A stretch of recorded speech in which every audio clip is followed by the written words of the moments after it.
bonsoir, chers internautes de WebHub TV. Donc ce soir, on continue la deuxième partie de soirée de l'Open Cave. Et donc, on vous conduit encore sur d'autres domaines pour ce soir. Et on va vous faire découvrir la dernière soirée des Open Cave de ce mercredi 14 août. Donc là, on est dans des méthodes vraiment ancestrales de la production du vin. Exactement, comme faisaient les anciens avant l'invention du tracteur. Et il fallait bien faire le travail et les animaux nous aidaient bien, les chevaux, aussi les bœufs parfois. Nous, on a choisi de travailler avec des chevaux parce que c'est des animaux sympas, faciles, courageux. Nous, on a fait le choix d'avoir 3 chevaux sur nos 7 hectares pour que chaque cheval ne travaille pas trop. Donc, quand on travaille tous les jours, le cheval ne fait jamais plus de 2 heures de travail par jour. Et comme ils sont 3, les 2 autres qui attendent, ils sont ensemble auprès, donc ils ne s'embêtent pas trop. Et on tourne au fur et à mesure de la journée. Alors c'est sûr que moi je travaille avec les 3 chevaux, donc moi je fais 6 heures de ménage par jour en saison. Mais bon, c'est le choix. Voilà. Eux, ils n'ont pas décidé spécialement de faire du vin, donc bon. Et après, je crois qu'ils ne sont pas trop malheureux de leur travail parce qu'ils ont une petite ration d'orge après le travail qu'ils aiment bien, du coup ils savent que voilà. Oui. Alors on continue notre visite au domaine de Grévaillant sur la route de Saint-Polycarpe. Alors on est avec Adrien. Bon, quel âge Adrien? 18 ans. Donc il a le droit de goûter. Alors tu as goûté ou pas encore? Pas encore. Alors tu vas goûter en direct avec nous et tu vas nous donner tes impressions, ok? Ok. Vas-y.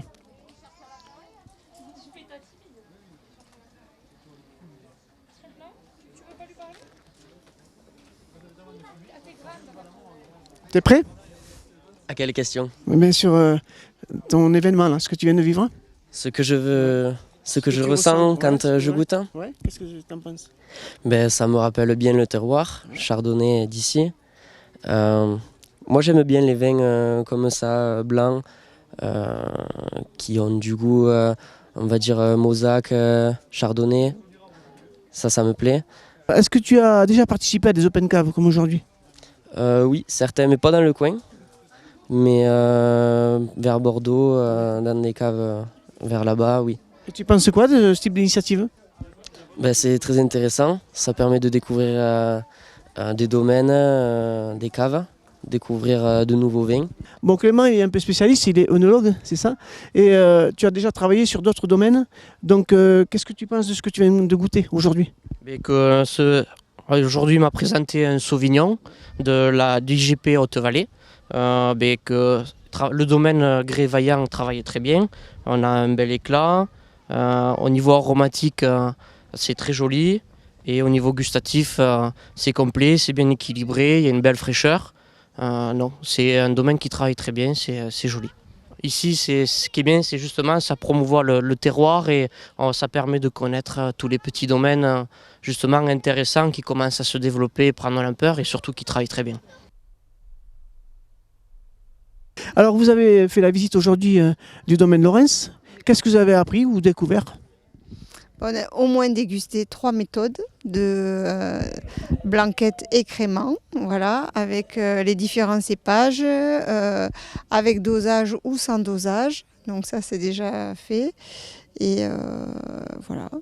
Vous connaissiez cette méthode de travail? Oui, mais je ne savais pas qu'elle était appliquée ici. En fait, je savais que ça se faisait déjà pour le Mauzac, du côté du Gaillac. Mais je ne savais pas que en fait, c'était une méthode qui existait depuis toujours, mais qui en fait était protégée par les champenois. Donc c'est la première soirée que vous faites des open caves ici? Oui. Dans la région, oui. Comment vous l'avez su? Par des amis qui connaissent les producteurs. Vous avez été dans d'autres régions et vous avez aussi fait le même type de démarche, de découvrir les vignobles? Non. C'est la première. Si, j'avais fait une fois en Bourgogne. Oui. En Bourgogne, j'avais travaillé en Bourgogne, donc oui, j'avais été visiter des caves et fait des dégustations avec des collègues. Ça change votre vision du travail du vin ou pas? Ça change surtout notre vision de la blanquette de Limoux. Oui, voilà, c'est ça, parce qu'en fait... De l'image De l'image, oui, tout à fait. Et le travail qu'il fait est remarquable. Alors là, on finit la soirée donc, des tournées Open Cave. C'est la dernière soirée aujourd'hui. Donc, on est avec Jacques Calvel. Donc, vous êtes le propriétaire du domaine J. Laurens. Alors, ça représente quoi ce domaine, en 2 mots? En 2 mots, ça représente plus de 80 hectares de vignes traitées, dont une grosse moitié est achetée sous forme de raisin à des voisins, et l'autre moitié est cultivée directement dans le domaine. On produit que des vins effervescents. Ça a été une stratégie claire dès le départ. Donc que des vins effervescents sur un marché mondialisé. C'est-à-dire qu'aujourd'hui, on vend dans 27 différents pays de par le monde. Nos plus gros marchés étant les États-Unis, le Canada, le Japon, la Norvège et ensuite les pays d'Europe, quoi. Alors, concernant les Open Cave, vous avez donc fait le choix d'y participer. C'était quoi l'objectif? L'objectif, c'était de nous faire connaître parce qu'on travaille à plus de 80% à l'export et le domaine n'est pas très, très connu dans la région.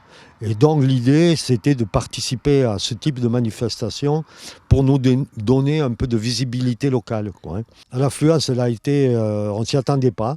On ne s'attendait pas à cette affluence. On a eu entre 40 et 60 personnes à chaque fois, quoi. Donc ce qui est pour nous, c'était très bien, quoi, hein. Très très bien. Parce qu'il y avait une partie de touristes, mais il y avait beaucoup de personnes qui habitent le coin, quoi, qui habitent la région. Et ça, c'était très bien pour le futur, quoi. Qu'est-ce qu'on peut en attendre comme retombée sur ce type d'événement? Vous avez une idée? Je pense que des domaines comme le nôtre, si vous voulez, ils vivent grâce à la reconnaissance des gens qui sont les acheteurs, les clients. Et je crois que là, on a marqué des points auprès de tous les habitants de la vallée du Couguin, de beaucoup de touristes. Et donc, c'est semer des graines pour le futur, quoi.